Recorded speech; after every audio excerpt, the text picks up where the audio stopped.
Welcome back sa akin channel. Narito naman tayo para sa pinakabagong balita mula sa mundo ng politika. Mainit na usap-usapan ngayon ang umunay planong pagtakas ni House Speaker Martin Romualdez patungong Portugal sa gitna ng mga isyong kinakaharap sa pamahalaan. Ayon silang ulat, pinaghahandaan umano ang biyahe na itinuturing ng ilan bilang pagtangkang umiwas sa mga kontrobersyang bumabalot sa kanyang pangalan. Nagdulot ito ng madaling reaksyon mula sa mga publiko at mga opisyalis na nanawagan na agad ng investigasyon. Maaaring tinanggi ni kampo ni Romualdez sa mga ligasyong sinabing bahagi lamang ito ng kanyang opisyal na foreign engagement. Subalit hindi pa rin mapawi ang pagdududa ng mga kritiko na nagsasabing timing umano ang naturang biyahe sa gitna ng mga isyong bumabalot sa Kamara. Nananawagan naman ng ilang mamabatas na batayan ng mga galaw ng mga opisyalis upang matiyak na walang makakataka sa pananagutan. Samantala, social media ay nagtrending hashtag Romualdez tatakbo na, kung saan libo-libo netizens na nagbahayag ng kanilang pagkadismaya. Marami ang nananawagan ng transparency at malinaw na paliwanag mula sa panig ng speaker upang mawala mga duda ng mamamayan. Ang iba naman naniniwalang dapat itong maging aral sa mga leader ng bansa na maging tapat at bukas sa kanilang mga kilos. Sa ngayon, wala pang konfirmasyon mula sa mga Department of Foreign Affairs hinggil sa sinasabing biyahe ni Romualdez patungong Portugal. Nanatiling pala isipan sa publiko kung totoo nga bang opisyal na nakadais ng pagtatangkang umiwas sa pananagutan. Patuloy ang pag-abang ng mga sambayanan sa mga susunod na pahayag mula sa pamahalaan upang malinawan ang isyong ito. At yan ang pinakamainit na balita mula sa mundo ng politika. At kung ikaw ay bago pa lamang sa akin channel, huwag kalimutan mag-like, share and subscribe para lagi kang updated sa mga maiinit na balita mula sa mundo ng politika.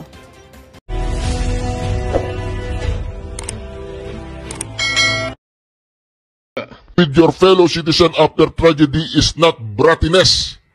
Demanding that your married driver fuck you is... Naku po, ano ba yun? Sino ba to? Si Leila de Lima? Naku po. Ba't nabasa ko to? Hindi ko po alam, dire-diretso yung pagbabasa ko.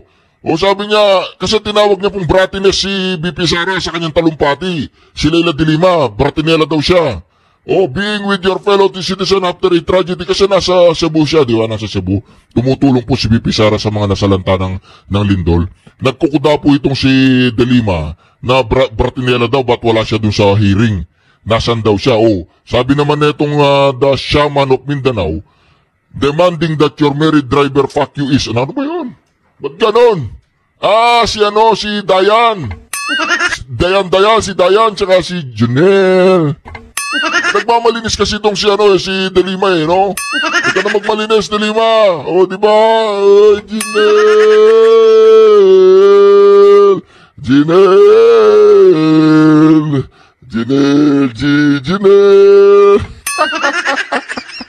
Ang galing po, Ang galing ng mga pinklawan dilawang umaalingasaw naman talaga, Dahil dito, Martin Romualdez, BBM, kung inaakala mo na mapapatahimik mo ako dahil sa warrant of arrest o subpoena, nagkakamali ka dyan. Hanggat buhay ako, kahit nasa loob ako ng kulungan, bibirahin ko pa rin kayong mga politiko, kayong mga magnanakaw kayo. Tandaan nyo yan. Yan si Rimulya, hindi yan pwedeng maging ombudsman. Kasi bayaran yan at tupa si Boying Rimulya. Ayun, kung kinakala nyo na mapapatahimik nyo ko dahil sa mga subpoena na yan, dahil sa mga warrant na yan, nagkakamali kayo. Eto, nandito pa ako, hindi ako nagkulong. Yung mga loyalista, mga basir dyan, sinasabi niyong himas Rias, hindi ako maghihimas ng Rias. Okay? Himas cellphone. Hindi ako maghihimas ng Rias na yan. Ba't ako makukulong? Hindi naman ako magnanakaw. Diba? Ang bilis nilang na-trace kung nasaan si Alice Guo noong hinahanap nila. Diba? Ang bilis nilang mahanap si Kibuloy. Ang bilis nilang ninakaw si PRD. Pero bakit ang hirap ipakulong at ipatawag si Zaldico, Martin Romualdez at ang mga iba pang politikong magnanakaw? Yan. Diba? Tapos ako ipapasumpinan nyo, magnanakaw ba ako? Pero kahit kayo, nagpapasalamat pa rin ako sa DIDG kasi kahit paano, sila ay CIDG ba? Yes. Kahit paano, nagpapasalamat pa rin ako sa kanila. Isang karangalan sa akin na ipatawag ako, isang karangalan sa akin na makulong ako, dahil sa pagsasabi ko ng katotohanan. Hindi nakakahiya sa isang tao na makukulong o mamamatay dahil sa pakikipaglaban niya para sa kanyang bayan at sa kanyang karapatan. Pero nakakahiya na tumakbo kang politiko, wala kang serbisyo kung hindi pagnanakaw lang ang ginawa mo. Yan ang nakakahiya. Mabuhay ang Pilipino! Mabuhay! Mamatay ang magnanakaw! Mamatay ang magnanakaw!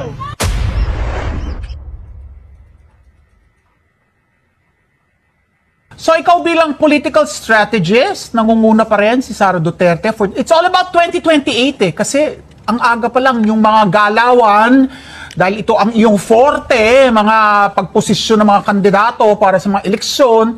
This is all about 2028. And with yung nag-aambisyon na maging presidential candidate against Sara Duterte, House Speaker Martin Romualdez, obviously not in the running anymore.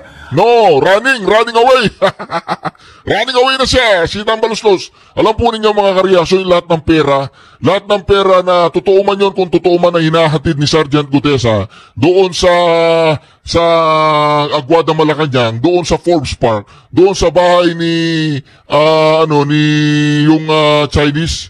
Oo, tapos doon sa bahay sa may Bali Verde. Alam po ba ninyo mga karyaso, sa tansya ko lang ha, yun po ay ginamit na pinambayad. Ito, tansya ko lang ito. Yun po ay ginamit pinambayad para sa impeachment ni BP Sara, kaya lang hindi po umubra. Lahat po ng ginawang katarantaduan ni Martin Romualdez ngayon ay nagbubumerang at bumabalik sa kanya. Lahat po ng ginawang katarantaduan ni Martin Romualdez ni Bongbong Marcos, ngayon po mga ka-reaction ay bumabalik na sa kanila. Wala na, Bongbong Marcos, mag-resign ka na, Brad. Wala ka ng chance. Hindi na naniniwala ang taong bayan sa'yo. Wala na. Nagpapanggap ka na lang ng presidente dyan. Presidente ka pa rin. Oo, presidente ka pa rin. Pero mag-resign ka na. Wala na. Gusto mong kalagkarin ka pa ng taong bayan palabas sa Malacanang katulad ng tatay mo. Kinidnap, dinala sa Hawaii, di ba? Isama mo si Erwin Tuplok. Sa Hawaii, pinanganak si Erwin. Erwin! Sarap ng yung almusal. Ang sinasabi ng iba, ayan, nangunguna pa rin si Vice President Sara Duterte para sa mga Pilipino, sa mga survey, walang viable candidate yung administrasyon na lalaban sa kanya. Wala talaga right now, no? As of the present. 3 years is a long time politically. Nakita niyo naman how the fortunes of some politicians changed overnight. Yes. Overnight, nabanggit niyo na po si Speaker Martin. Si Speaker Martin siguro ilang tulog lang. He went from one of the most powerful political figures in the country. Biglang ilang tulog lang, pagising niya, galit na sa kanya yung tao. Bumaba na siya bilang speaker, yung kanyang mga general sa Kongreso, iniisa-isa, so nawalan siya ng ngipin sa Kongreso. So political fortunes can change overnight. 3 years is a long runway. Pero right now, if we're talking about the here and now, napakahalaga po nung nangyari nung nagpunta si Vice Presidente Inday Sara Duterte sa Senado. Nakita niyo naman kung ano nangyari doon. Dati para siyang may ketong pag pumupunta siya sa Senado o sa Kongreso. Ngayon linalapitan na siya. May mga nagagawa pa siya, na maging Vice President niya, na running mate. Pero nung first 3 years ng administrasyong Marcos Jr., para siyang may ketong tuwing pupunta siya sa legislatura. Ngayon, nagpipilahan, posturing na. Posturing na. Lahat gusto magpa-picture, kulang na lang sabitan ng sampagita. So this is the writing is on the wall.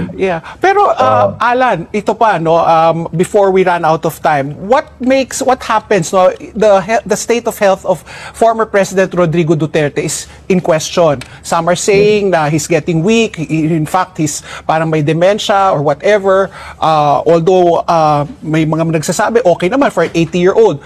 Worst case scenario, kung may mangyari sa presidente former president between now and 2028, is that going to be advantageous to Sara, or is that going to weaken the stronghold of the Dutertes?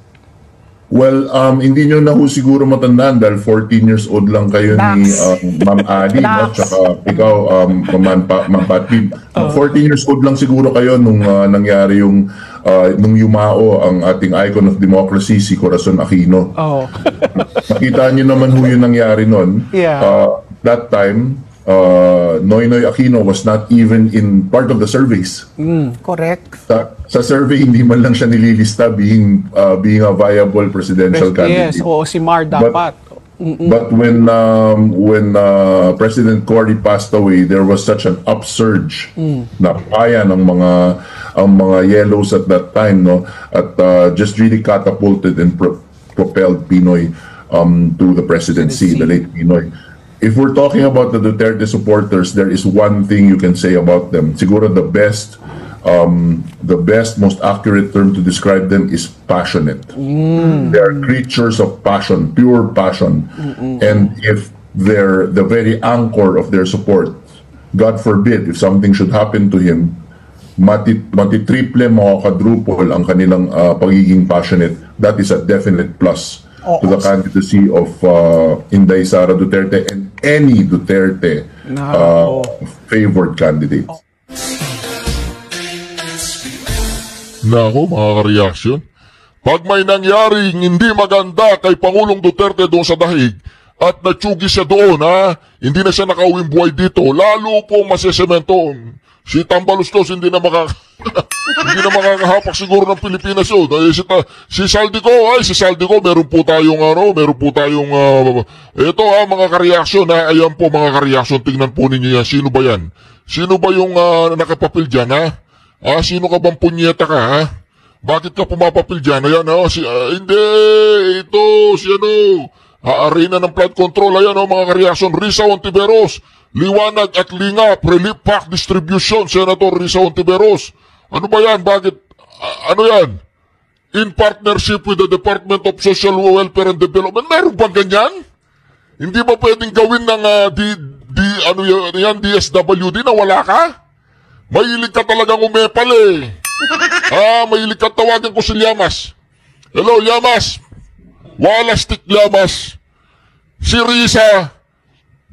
Si Risa, yung nalig sa'yo, di umano, tinorjak mo. Hindi totoo, sorry naman. Ayan meron siyang relief pack distribution. Walastik yan, pinipicturan pa niya yung tao. Distribution galing sa DSWD. Ano ba yan, ginagago ba niya yung mga Pilipino? Kahit wala yung si Risa, gagalawang DSWD dun eh. Partnership with DSWD, ano yun? Humingi siya ng food pack sa DSWD tapos siya nag-distribute, gano'n. Kausapin mo nga itong si Riza. Wala na, matagal na kayong wala na. Gano'n? Llamas naman. Ayos bang pagkakalyamas mo? Wala naman po akong kausap doon, mga ka-reaction. Guni-gunilo nyo lang yun. Mga ka-reaction, ayan si Risa, Risa, magtino ka nga, ano ba yung pinaggagawa mong yan? Anong pinaggagawa mo? Ano ba yung pinaggagawa mong yan, Risa? Magtino ka, 3 billion flood control, meron ka palang dyan, Ayan, Browner admit. Soldier restive over corruption. Ako, mga ka-reaction, hindi na raw po nakakapagpahinga ang mga sundalo. Bumaba ka na kasi dyan, Bobong Marcos.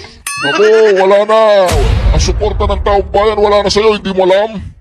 Subukan mo magtanong-tanong sa daan kung naniniwala pa yung taong bayan sa'yo, Bongbong Marcos. Mag-resign ka na. Wala na. Fired ka na sa amin. Wala na. Resign ka na. Yung mga sundalo nagagalit na rin eh. Di ba? Mga sundalo nagagalit na. Ayan nako, si Saldico po yan, mga ka-reaction. Nakita po siya sa Portugal. Teka lang, huwag nyo akong picturean. Pinicturean po, mga ka-reaction. Nakita po siya sa Portugal, mga ka-reaction. Nako, yan ang sinasabi natin, wala ka ng pagtataguan, Saldico. Ayan pa, mga ka-reaction, Nako, mga ka-reaction, di ba? Ano ba, AI ba yan o totoo? Palagay ko, totoo to eh. Diba, nasa Portugal Wala, kahit saan ka magtagong lupalop ng mundo, Saldico, may makakakilala at makakakilala sa'yo. Talagang babatukan ka nila. Nako, Saldico, delikado yan. Kapag may natsyempuan ka, Saldico, na medyo sira ulo, Ingat ka, pag naglalakad ka sa kalsada, Saldico, tingin sa kabila, tingin sa kanan, di ba? Ganun yun, ayan, ito pa, di ba? Walang ibang sigaw. Marcos resign. Walang ibang sigaw. BBM resign. Walang ibang sigaw. Marcos resign, di ba? Resign ka na, wala na, tapos na. Tapos na, ito po yung ito po yung plano nila, succession plan, Succession plan, keeping the throne in the family. How one man's quest for the presidency plunge the nation into chaos. Yung nangangarap kasi si Tambaluslos na maging presidente, dinadaan nila sa katarantaduan. Dinadaan nila sa pera ng taong bayan ang ginagamit nilang pambayad sa mga katulad nilang mga buhaya. Di ba mga kareaksyon? Sawa na ang taong bayan sa inyo.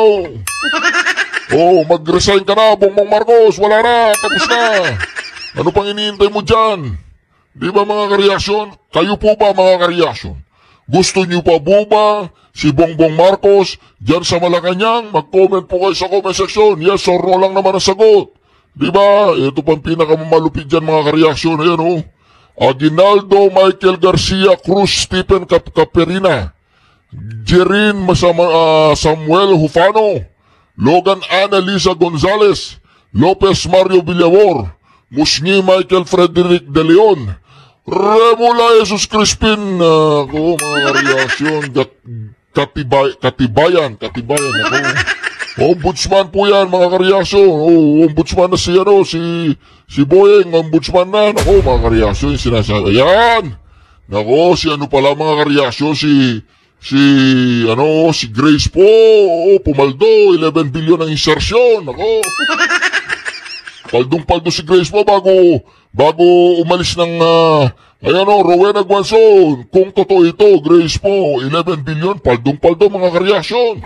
Ayan, Tolentino, 6.3 billion. Wala. Jaime Marcos, 5.9 billion.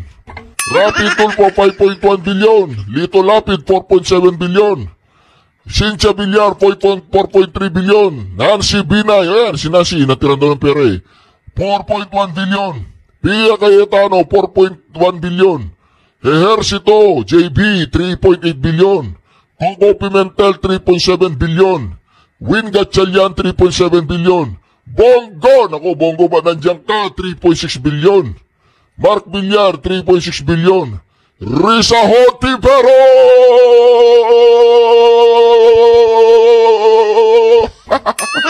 3 billion. Mig Subiri, 2.0 billion. Sino pong walang insertion?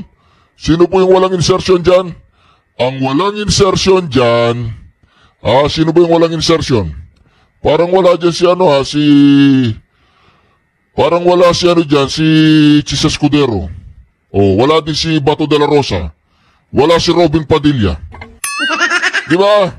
5, 10, 15. Sino pa yung wala dyan? Maraming wala yan, si Robin Padilla, si Alan Peter Cayetano, si Bob Bongo, si Escudero.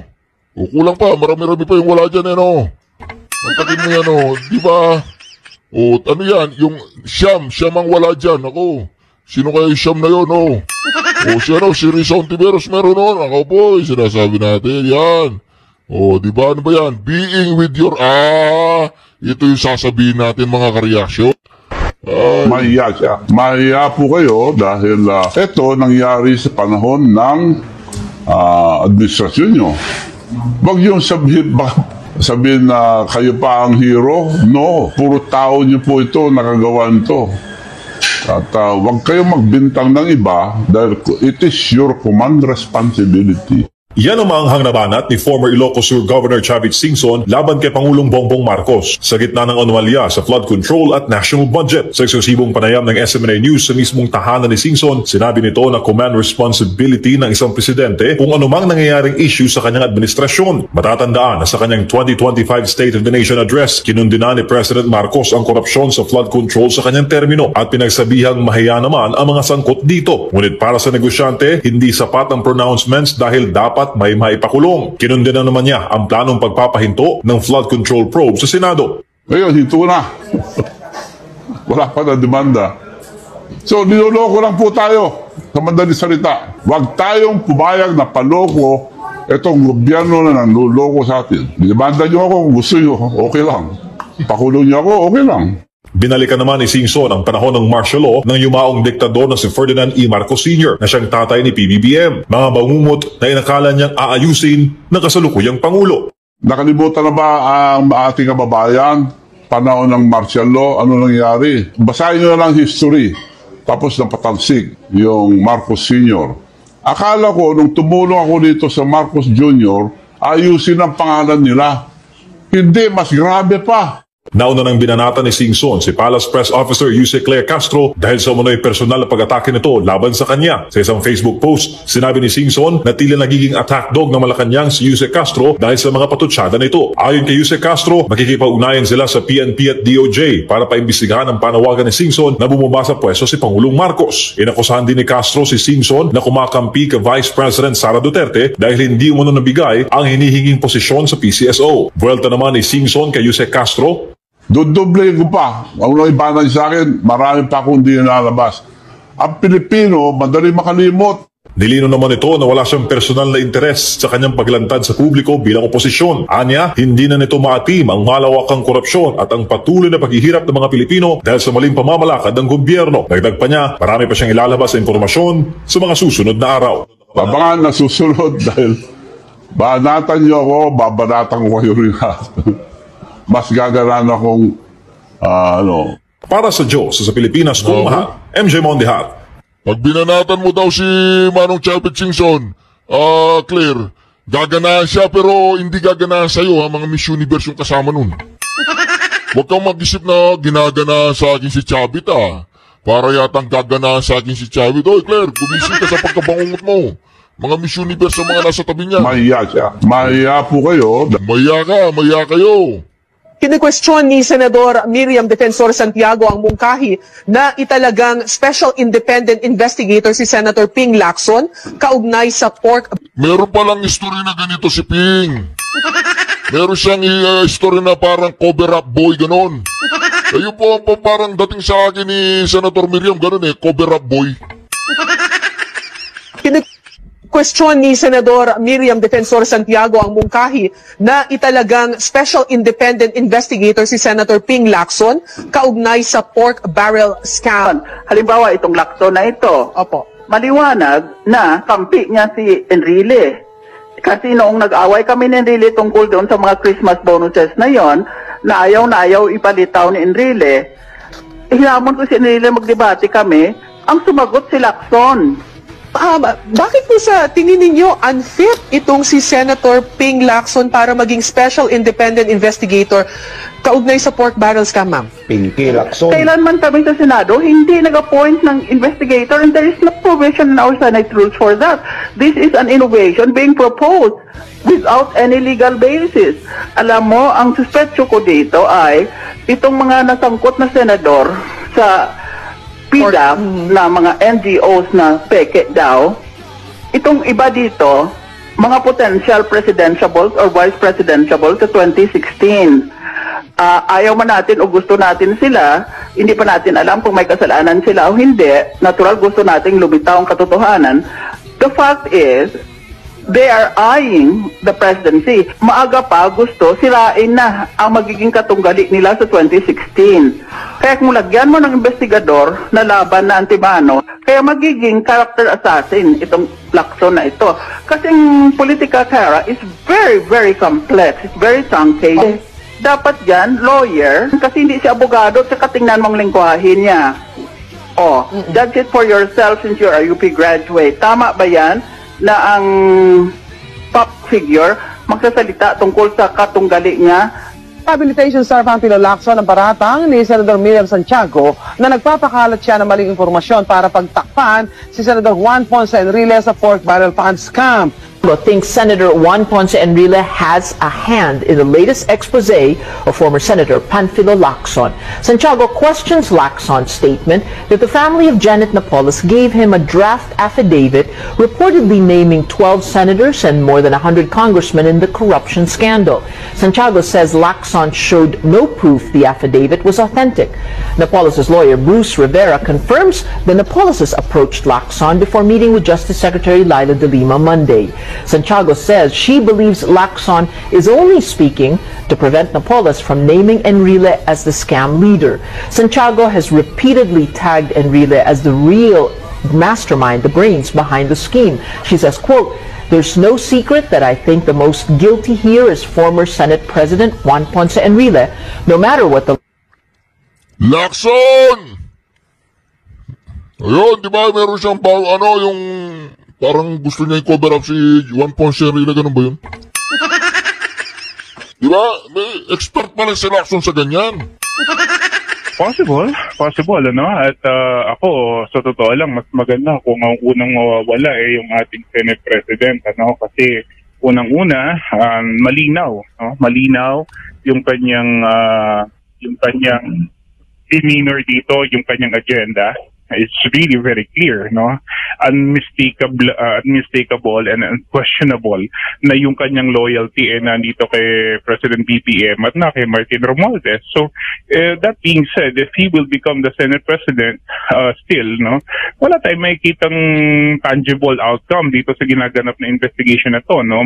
Malamang sa ang mangyayari dito ang makakasuhan lamang at maaaring may pakulong yung mga nandun lamang sa level ng DPWH, pero yung mga nasa level ng mas mataas na antas, no, ng pamahalaan, particularly itong mga mastermind nga ito, malabo silang makasuhan, malabo silang mapakulong. Yun ang gusto ng ating taong bayan, ano, na mapakulong sila.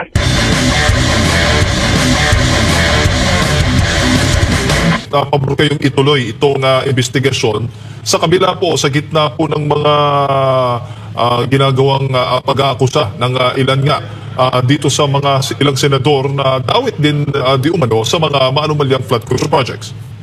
Yeah. Even if no, kasi number one, it affords them the right to also check and see the validity of this allegation. Secondly, yung kasing niluto naman nila na ICI is not going to be publicly shown, no? Or hindi naman talaga magkakaroon ng public viewing. So it's a closed door investigation, para ganun ang gusto nila mangyari sa ICI. So what's the purpose? No? At least sa Senate, nalalaman at nakikita natin na wala sang although may mga niluluto silang script, no, pero nagiging maliwanag sa tao ngayon yung mga pagmamaniobra na ginagawa nila. So pero kung ICI lang pagbabatayin natin, lalong-lalo na wala na ron yung lone bright spot, no? I call him the lone bright spot sa ICI na si Mayor Benji Magalo.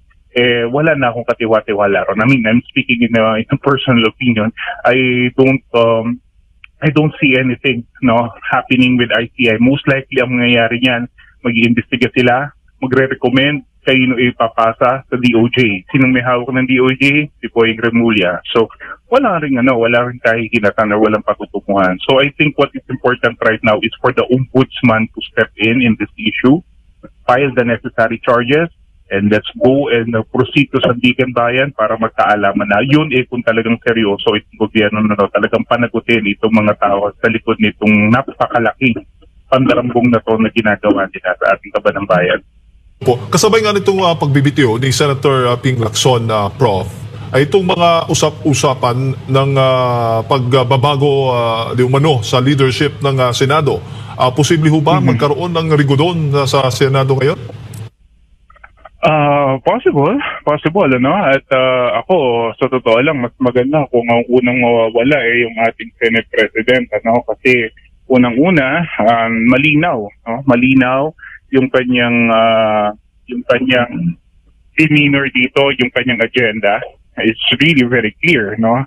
Unmistakable and unquestionable na yung kanyang loyalty nandito kay President BBM at na kay Martin Romualdez. So that being said, if he will become the Senate President still, no, wala tayong makikitang tangible outcome dito sa ginaganap na investigation na to, no? Malamang sa ang mangyayari dito ang makakasuhan lamang at maaaring may pakulong yung mga nandun lamang sa level ng DPWH, pero yung mga nasa level ng mas mataas na antas, no, ng pamahalaan, particularly itong mga mastermind nga ito, malabo silang makasuhan, malabo silang mapakulong. Yun ang gusto ng ating taong bayan, na mapakulong sila. Opo. May sapat ho bang bilang sa nakikita po ninyo ngayon dito sa Senado na posibleng pagbobotohan nga yung pagpapalit ng leader? Kasi usap-usapan, posible daw. Although ito ay itinanggi ni Senator Ping Lacson na walang koditang mangyayari o baga walang pagbabago o rigutong mangyayari dyan sa Senado, pero posibleng palitan daw itong si Senate President Tito Soto ni Senator Cayetano. Well, I think ang nangyari kasi diyan bago magkaroon ng kudeta sa Senado, may mga sikreto ng usapan 'yan, mainly sa kanya-kanya nilang GC o kaya may mga secret meetings sila na ginagawa to consolidate their position. Ibig sabihin, pag nagkaroon ng rigodon at nagkaroon ng kudeta, hindi siya nangyayari out of the blue. Okay? Kumaga, planado na yan at i-execute na lang on the day itself. So if ever this is true, then most likely itong mga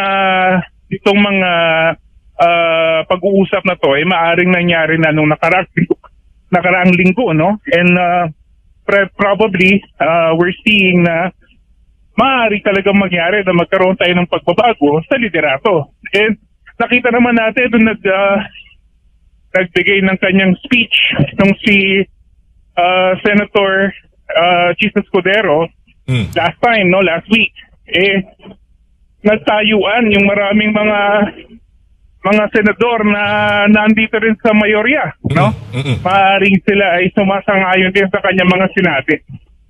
Opo, at kung maalala po ninyo, meron ding pahayag si Senator J.V. Ejercito na ngayon nasa mayorya na pinag-uusapan din ilan po sa mga kasamahan niyang lumipat sa minorya. Tama yun. And yun nga, sabi ko nga kanina, it will greatly depend doon sa dynamics ng nangyayari sa loob. Kung paano pa talaga nila to i-execute. Pero the way I see it, mas maganda kung magkakaroon ng pagbabago sa Senate leadership. It will really be very beneficial for us in case this will happen. Prof, si Partner Admar, kasama ko po dito, may mga karagdagang katanungan po sa inyo. Sure. Sir Admar, good morning. Yes, Prof. Magandang umaga po. Pinalulutang po ngayon ang magkaroon po ng snap election mula sa Kamara, Senado, Vice President, hanggang Presidente. Ito pong si Senador Alan Peter Cayetano po. Now ngayon, nung na-post din ito, kinuha natin yung pulso ng taong bayan. Gusto rin ng taong bayan na pati ang COMELEC dapat din na tanggalin din, para at least maging independent talaga yung kumbaga parang walang bias itong sakali man magkaroon po ng snap election dahil nga po dito sa kaliwat kanang mga issue ngayon na nawawalan na ng tiwala ang taong bayan sa gobyerno. Ano nakikita niyo po dito, Prof? At maaari po ba ito?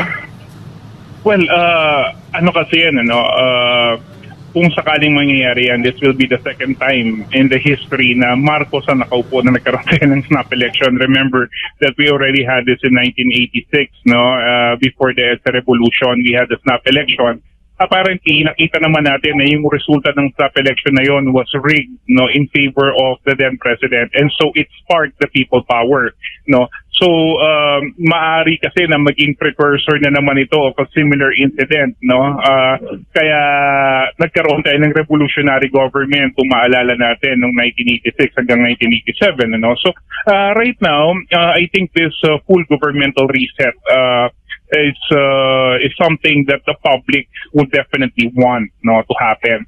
However, this is something I believe that many of the people currently in power may totally disagree on.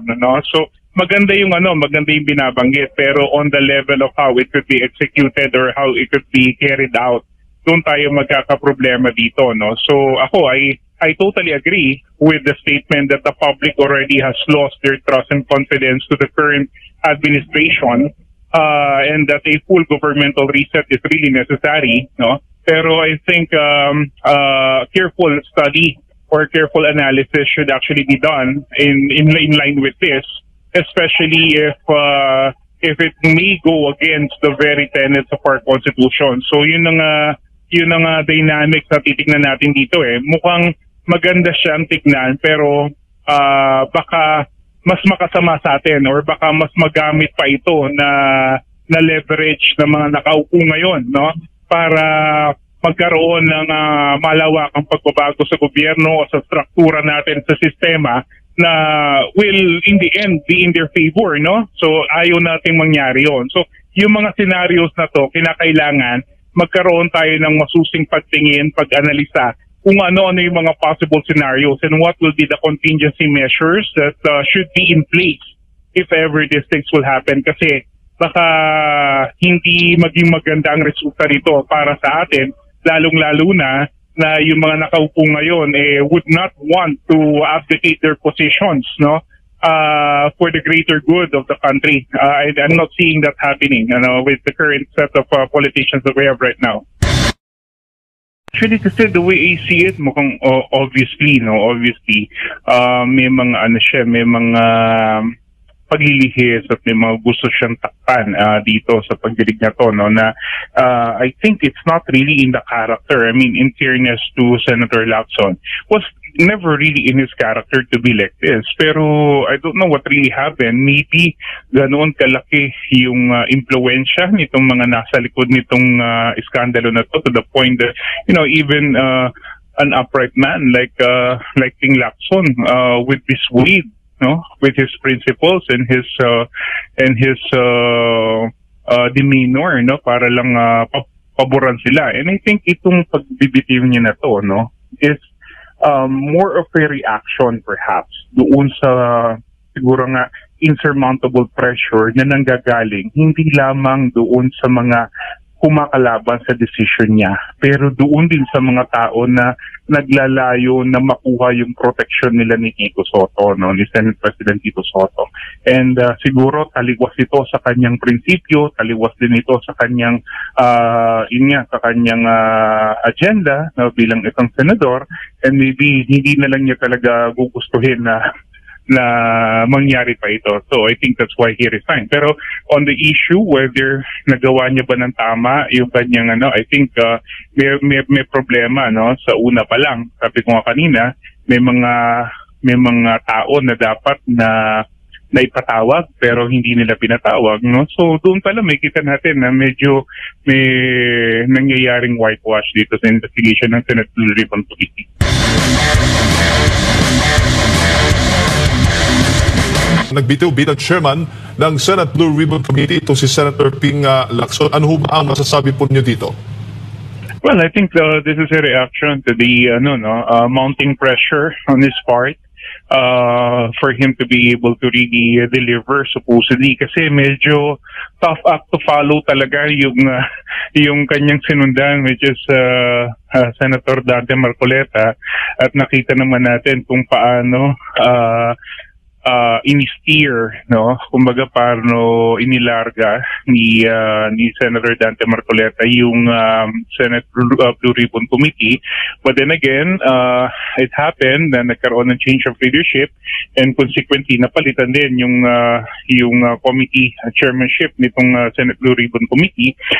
Ang nilagay nga rito is si Ping Lacson, ano. At the onset, many people were expecting that he will be true to his mandate, no? Pero mukhang nagiging malinaw na mukhang hindi niya kaya yung mga tao na nandito sa likod nitong napakalaking skandalo na to, no? Because even if there were already insinuations and actually direct allegations that pinpointed to Zaldico and itong si Martin Romualdez, still walang ginawa yung kanyang committee, no, to even call them. And in fact, I think even before Zaldico resigned from the Congress, he even made the assertion na in-exercise nila yung interparliamentary courtesy, which I believe should have been set aside, no, for a very big and a very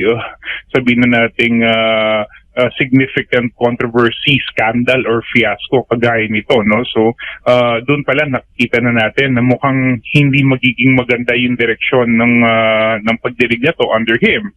And then ito nga biglang sinabi nila that it will be suspended, and I think it was suspended primarily because may mga nagbanggit na sa kanilang pagdinig, no, ng mga pangalan na hindi nababanggit before, particularly former Speaker Martin Romualdez. So I think I think ito yung ilan sa dahilan kung bakit siguro mas minabuti niya, no. Plus of course the public perception. I'm pretty sure naman that Ping Lacson is reading the comments or the pulse of the public, at kitang-kita naman natin kung paano siya siguro nababash ngayon sa social media, halimbawa because of what he's doing. Po, sa madaling salita, Prof, hindi ba naging maayos ang kanyang naging pag-handle dito sa komite, at mas epektibo yung kay Senator Marcoleta na pag-handle nitong investigasyon nga ng maanumalyang flood control projects dyan po sa Senate Blue Ribbon Committee? Yeah, actually, kasi the way I see it, mukhang obviously may mga may mga pagiging